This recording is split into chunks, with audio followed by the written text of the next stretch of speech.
Good morning, everyone. Janie here. Welcome back to my garden and welcome back to the saga of the shade garden bed. So there's the bunny. I'm letting the bunny play around outside for a little bit. So if you see her running around, that's why. Where was I? Now I'm so totally distracted. So it's been about 2 days since I came out here and I started working on my shade garden bed and trying to get some plants into the garden. And the soil is absolutely terrible. It is super compacted. It is super hard. The drainage is the worst. And I just know I cannot plant my plants in here for them to be happy. So I've decided that I'm going to amend the soil. And this is actually something that I did in my front yard a couple years ago, because when I initially started planting in the front yard, the soil was just as bad. So I went to the garden center yesterday and I got myself a whole bunch of pine bark mulch. It's actually a fir mulch that's mixed with other good stuff like earthworm castings and chicken manure. You don't need all that. You really just need some pine bark mulch or fir mulch just to kind of loosen up the soil, and that should help with the drainage, but it's just an extra credit for having this other stuff in. So today what I'm going to work on, I've got all my work clothes on, I've got my boots on, I'm ready to go. I'm going to be digging nice big holes, putting some of this fir mulch bark in, and then mixing it all together and then trying to plant my plants in, just in an effort to improve the drainage just a little bit. So who knows if it's going to work. Really, I think the best thing would be to have a tiller, but I don't have a tiller, a small tiller right now. And I feel like that's just a lot more work than I want to do right now. So that is my plan. I can see the bunny escaping over there, so I got to go run and get her. And then we're going to get started mending all this soil. Hermione, what are you doing over here? You're not supposed to be over here. You're not supposed to be over here. I have a runaway bunny. I can't get her. This is the problem with letting her run around the backyard. I cannot grab her sometimes. Come on. Okay, finally got the runaway bunny. I'm gonna go put her indoors and then we're gonna get started. Isn't she cute?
Okay, I am done. That was a lot of work, but I feel really good about that work. I feel like it was the right thing to do. I feel like I did it the right way, and I feel so much more comfortable with these plants being here now that the soil was amended. I think that the drainage is going to be totally fine, and I actually think that they're going to be really happy because there was some goodies added into it as well.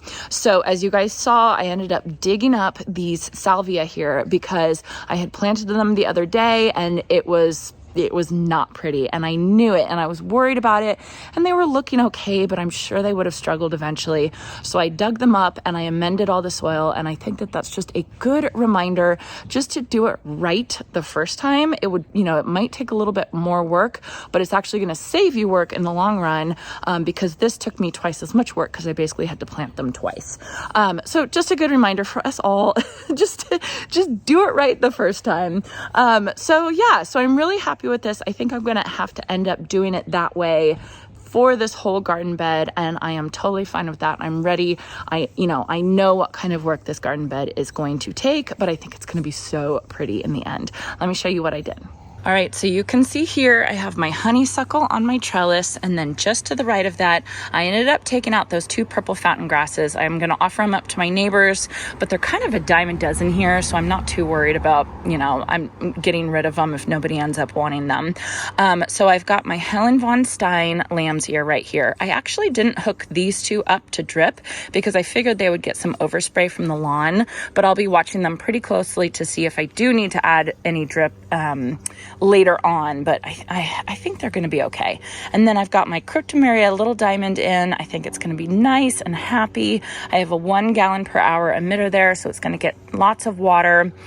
And then, like I said, I re-amended the soil for these salvia, the Mystic Spires Blue salvia. I ended up only putting a 1/2 gallon per hour emitter to each one of them. Normally, like in my front yard, they each have a 1 gallon per hour emitter, but I think because there's a layer of hardpan not too far down, I could only get about 12 inches down, amending the soil. I don't think it's going to need that water because that layer of hardpan is definitely going to slow the drainage. So I only ended up putting a 1/2 gallon per hour emitter on those. I will watch them closely as well. But you guys can kind of see I'm kind of making my way over here. I'm going to start coming back over this way. Here's some of the landscape fabric that I ended up pulling out. Look at this huge sheet I ended up pulling out from back there. And then I ran into an anthill, so I gave up for now. But I think I'm going to have to end up eventually going around and taking out all this landscape fabric. It just is not conducive to good gardening. It's great if you want to block out weeds. It did its job. But if I want to put any plants in here, it's just a mess. So I will eventually come this way and then come behind the bench. Again, this is not the bench that I'm going to use. This is just a placeholder bench and placeholder planters. I'm on, shopping for, I think a white bench is what I'm going to go for, but I'm going to take my time with that decision. But I'm glad I got this done. I'll just slowly inch my way across this garden bed. So thank you all so much for watching, and I hope you all have a chance to get into your garden today.